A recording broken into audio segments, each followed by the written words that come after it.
I hadn't been home in 3 years, not because I didn't want to, because every time I thought about stepping foot back in that house, my stomach twisted into a cold, familiar knot. The kind of knot that forms when you realize the people who are supposed to love you unconditionally have slowly turned you into their safety net, their fallback plan, their secret credit line. For years, I carried that weight silently, telling myself it was temporary, that family sacrifice was just what you did. But deep down, I knew. I wasn't coming home as a daughter or a sister anymore. I was coming home as an obligation they could count on. It started with Mom's call last October. The leaves were turning in my city, but her voice carried the gray chill of early winter back east. She sounded smaller than I remembered. The confidence that used to fill every sentence now frayed at the edges. "Please come for the holidays, sweetheart," she said. "It's been too long. Ethan keeps asking about you. Your dad, he misses having everyone under one roof. I'll pay for the ticket. I miss you." There was a pause, then the tiniest crack in her voice. The same crack I'd heard when she called to tell me Dad had been laid off again, when the water heater burst, when Ethan's tuition was due and they were $4,000 short. I closed my eyes and felt the old reflex kick in. Fix it. Fix them. Fix us. I caved. Within an hour, I'd booked the 10-hour red-eye, staring at the confirmation email like it was both a lifeline and a noose. The weeks leading up to the trip were strange. I caught myself daydreaming about normal things, helping Mom frost cookies, arguing with Ethan over the remote, Dad telling the same bad dad jokes while carving the turkey. Maybe this time we'd sit around the table and actually talk. Maybe the years of distance had softened the sharp edges. Maybe they'd see how much I'd grown, how hard I'd worked to build a life 3 time zones away. Maybe they'd finally say thank you, not just for the money, but for staying, for never cutting the cord even when it hurt. I packed light. 1 carry-on, a few thoughtful gifts I'd saved for, a cashmere scarf for Mom, noise-canceling headphones for Ethan, he'd been complaining about his roommates for months, a set of engraved whiskey glasses for Dad because he still pretended he liked bourbon, even though he mostly drank cheap beer. I told my friends I was excited. I told myself the same thing in the mirror every morning. But every night I dreamed of standing in that living room invisible while they discussed bills and breakdowns and never once looked my way. The flight was long and restless. I watched the map on the seatback screen creep across the country, each state line feeling like another layer of armor peeling away. By the time we began our descent, snow clouds hung low over the airport like a promise of quiet. When I stepped into the arrivals hall, the cold hit first, then the smell, wet pavement, jet fuel, and something faintly like pine. Mom was waiting right at the barrier, coat unbuttoned, scarf slipping off one shoulder. She looked older than the last video call. Gray threaded through her hair now, and the lines around her eyes were deeper. But when she saw me, her face lit up the way it used to when I was small, and she'd pick me up from school with a surprise ice cream cone. She hugged me so hard I almost lost my balance. "My girl," she whispered into my hair. "My beautiful girl." I breathed her in. Cinnamon, laundry detergent, the faintest trace of menthol cough drops she still sucked on when she was anxious. For a second, I let myself believe it was real. Dad waited by the sliding doors, engine running, wipers slapping lazily at the falling snow. He gave me the one-armed hug he always did, the kind that said affection without committing too much space. "Good to have you back, kiddo," he said, voice gravelly from years of cigarettes he swore he'd quit. Ethan wasn't there. He texted Mom, "Running late from Jake's, be home soon." I felt the first small sting, but pushed it down. He was 23 now, busy. Independent. I told myself that was good. The drive home was quiet, except for the radio playing soft holiday jazz. Mom kept glancing at me in the rearview mirror, smiling too brightly. Dad commented on the weather, the price of gas, how the neighbor's dog kept digging under the fence. Safe topics. Surface topics. I answered politely, watching the familiar streets roll by, strip malls with new signs, the diner that used to have the best milkshakes, the park where Ethan and I used to build snow forts until our fingers went numb. Everything looked smaller than I remembered, like the world had shrunk while I was gone. The house hadn't changed much. Same faded green siding, same crooked mailbox Dad promised to fix every spring. The Christmas lights were already up, multicolored strands draped across the porch, blinking in uneven rhythm. Inside, the tree dominated the living room, ornaments I'd made in elementary school still hanging front and center, the clay handprint, the popsicle stick star painted gold, the paper snowflake I cut when I was 9. It should have felt nostalgic. Instead, it felt like a museum exhibit of a childhood I'd outgrown. Mom bustled into the kitchen, insisting I sit while she heated up leftover lasagna. You must be starving after that flight. Dad disappeared into the garage to check the furnace. I wandered the house alone for a few minutes, trailing my fingers along the walls. My old bedroom was exactly as I left it. Twin bed with the faded quilt, posters of bands I no longer listened to, a shelf of books I'd read a dozen times. Someone had dusted recently. That small gesture made my throat tight. Dinner was polite. Ethan arrived halfway through, hair messy, hoodie zipped to his chin. He gave me a quick side hug, yo, long time, then dropped into his chair and immediately opened his phone under the cable. Mom kept shooting him looks. Dad asked about my job in short bursts. Still at the same place? Promotion yet? How's the rent out there? I answered carefully, trying to sound enthusiastic without bragging. Mom talked about the church choir, the new pastor, how the holiday bazaar raised enough for the youth group's ski trip. Ethan scrolled.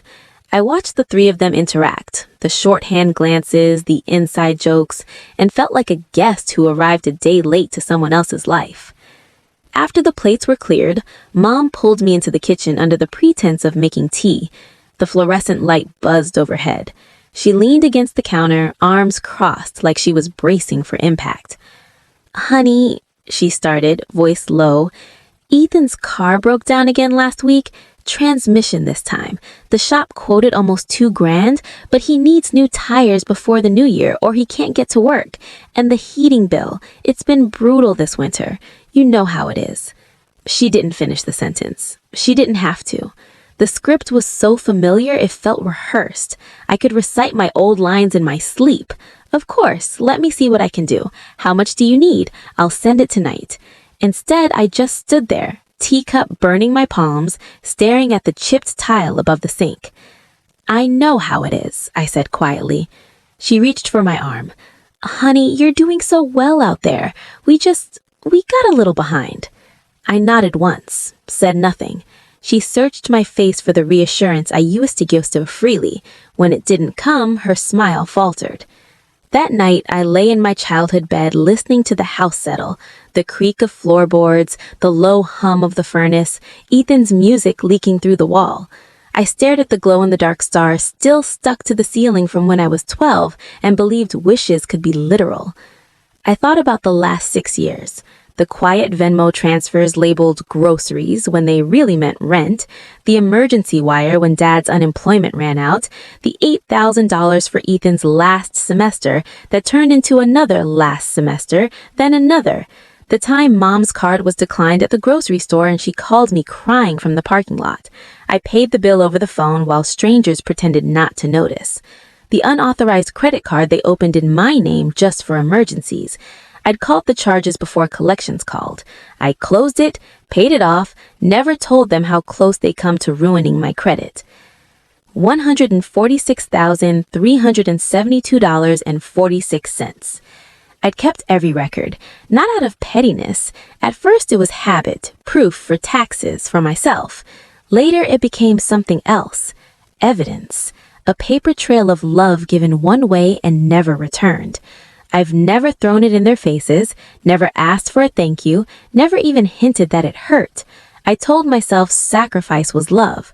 I told myself family was supposed to hurt sometimes. But lying there under the quilt Mom made when I was born, I felt the truth settle like frost. They hadn't missed me. They'd missed the reliability, the yes, the absence of no. Sleep wouldn't come. Around 2 a.m., I slipped downstairs with my laptop under my arm. The tree lights were still on, casting colored shadows across the walls. I sat at the dining table, the same table where we'd eaten birthday cakes and argued over report cards, and opened my banking app. I started printing, one transfer after another. Date, amount, memo, screenshot after screenshot. Venmo notes that read, "For Ethan's phone bill," and "Mom electric," and "Car repair, sorry it's late."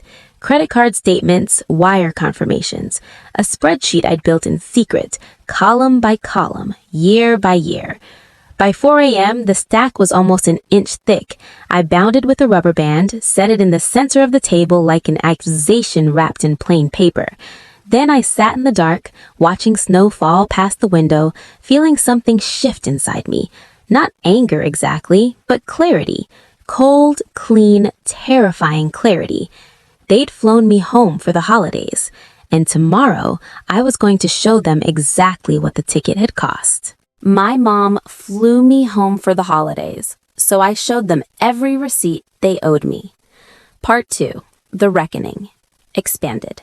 Christmas Eve morning arrived wrapped in the kind of brittle cold that makes every sound sharper. The scrape of a snow shovel down the street, the hiss of the coffee maker, the soft thud of logs settling in the fireplace. The house smelled like it always had on holidays. Pine needles crushed underfoot, cinnamon from the rolls Mom had put in the oven at dawn, coffee so strong it could wake the dead. I hadn't slept more than an hour. My eyes felt gritty, my chest tight, but there was a strange steadiness in me now, like the moment before you jump into deep water and know there's no turning back. I showered, dressed in the same jeans and sweater I'd worn on the flight, packed most of my things back into the carry-on. I left the gifts under the tree, unwrapped, tags still on. They weren't bribes or apologies. They were just things I'd bought before I understood what I was really walking into. Downstairs, the living room looked almost peaceful. The tree lights blinked in their lazy rhythm, presents were stacked in neat piles. Mom was already in her holiday apron, humming Silent Night under her breath as she arranged cookies on a platter. Dad sat in his recliner with a newspaper open but unread, mug balanced on the armrest. Ethan sprawled on the couch, hoodie up, earbuds in, thumb flicking across his phone screen. It could have been any Christmas Eve from the last decade, except this one wasn't. I carried the manila envelope downstairs like it weighed nothing, though my hands shook slightly. I set it in the exact center of the coffee table, right on top of the embroidered runner Mom had bought at a church sale years ago, and stepped back. Mom noticed first. She paused mid-hum, eyes flicking to the thick packet. "What's that, honey?" I didn't answer right away. I waited until Dad lowered the paper and Ethan pulled one earbud out, sensing the shift in the air. "Open it," I said. Mom laughed, a small, nervous sound, and reached for it. She slid the rubber band off, unfolded the top page. Her smile froze. She scanned the first line, then the second. Color drained from her cheeks. Dad leaned forward, squinting. Ethan sat up slowly, phone forgotten in his lap. I spoke before anyone could fill the silence with excuses. "That's every dollar I've sent since I left for college.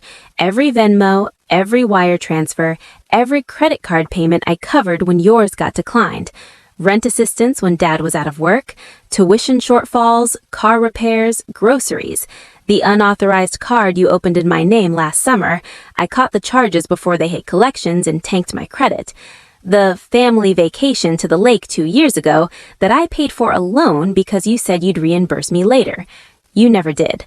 $146,372.46, down to the cent."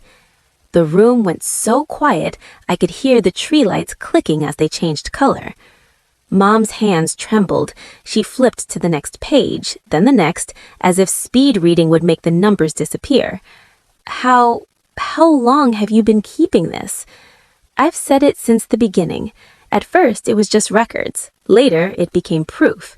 Proof that I wasn't imagining it." Dad cleared his throat. "We never meant...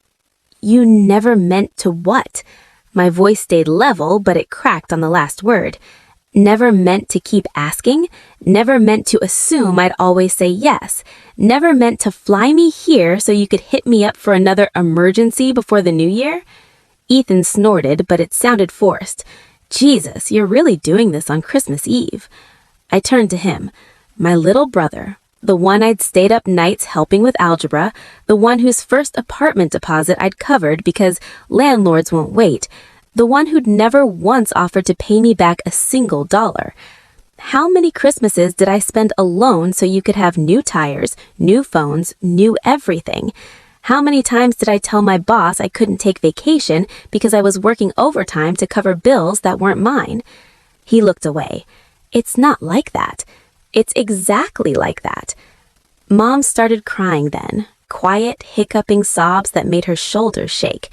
She pressed the papers to her chest like they might shield her. We're family, she whispered. Family doesn't keep score like this. Family helps each other. Family doesn't steal from each other either. The words came out raw. You didn't help yourselves to my savings because you were desperate. You did it because it was easy, because I never said no, because I loved you enough to bleed for you, and you loved me enough to keep cutting. Dad rubbed his face with both hands. When he spoke, his voice was hoarse. We didn't realize it was that much. You didn't ask. I met his eyes. You just expected. Every time the car broke, every time the bill came, every time Ethan needed something just this once, you never once sat me down and said, "How are you doing? Can you afford this?" You never checked the balance before you asked for more. Silence stretched again, longer this time. The grandfather clock in the hall ticked like a heartbeat. Mom's voice broke. I thought you wanted to help. I thought it made you feel good to take care of us. It did, I admitted, and the honesty hurt worse than anger. Until it didn't. Until I realized I was paying for your peace of mind with my future. Until I understood that every time I said yes, I was saying no to myself. New apartment, savings, travel, a life that wasn't tethered to your emergencies. Ethan muttered, "You're acting like we're leeches." I looked at him, really looked at him. Aren't you? He flinched. I took a breath. I'm not asking for it all back today. I know that's not realistic, but the automatic payments I set up for the phone bill and the car insurance, they stop tonight. The joint account you still have access to, I'm closing it tomorrow morning. No more open lines of credit, no more just this once. If you want money from me again, you'll have to ask like adults, face to face with a plan to pay it back and with actual gratitude instead of guilt trips. Mom sobbed harder. Please don't leave like this. It's Christmas. I'm not leaving because it's Christmas. I'm leaving because I finally understand what staying costs. Dad stood up slowly, like an old man. We'll pay you back. We'll figure it out. I nodded once. I hope you do. But not because I'm holding my breath for the money, because I want to believe you're capable of more than taking. I turned and walked upstairs. Behind me, I heard Mom's soft crying, Dad's low murmur trying to comfort her, Ethan's chair scraping as he stood and then sat again, restless. I packed the last of my things, the scarf I'd bought for Mom still in the box, the headphones for Ethan untouched. I zipped the suitcase, slung it over my shoulder, and came back down. They were all standing now, clustered around the coffee table like mourners at a grave. The envelope lay open, pages scattered. Mom stepped forward, reaching for me. Don't go, please. We can talk about this. We've talked for years, I said gently, just never about this. She hugged me anyway, desperate, clinging. I let her for a moment, then stepped back. I love you, I told her. I love all of you. That's why this hurts so much.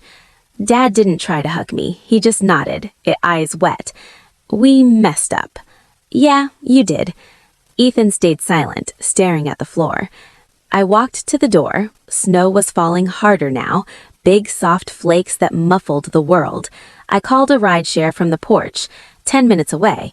While I waited, Mom came out in her slippers, arms wrapped around her against the cold. I'm sorry, she whispered. I looked at her, really looked at her. The woman who'd braided my hair, taught me how to make pie crust, cried at my high school graduation. The woman who'd also quietly drained me for years. I know, I said, but sorry isn't enough anymore. Show me. The car pulled up. I hugged her one last time, brief, careful, then got in. As we drove away, I watched the house shrink in the rearview window, green siding, twinkling lights, the silhouette of 3 people standing on the porch like statues. Snow kept falling, covering the tracks, covering the lights, covering everything, like it could erase what just happened. They haven't paid anything back yet. Texts come sometimes, holidays, birthdays, random Tuesdays. Thinking of you, miss you, hope you're okay. Never an apology that names what happened, never a plan, never a dollar. I don't reply to most of them, but I sleep through the night now. No guilt pressing on my ribs, no dreams of printing endless receipts, no waking up wondering how much I'll be asked for next. Sometimes the kindest thing you can do for the people you love is to stop letting them destroy you. Sometimes love looks like walking away, suitcase in hand, snow falling behind you, and choosing, for the first time, yourself.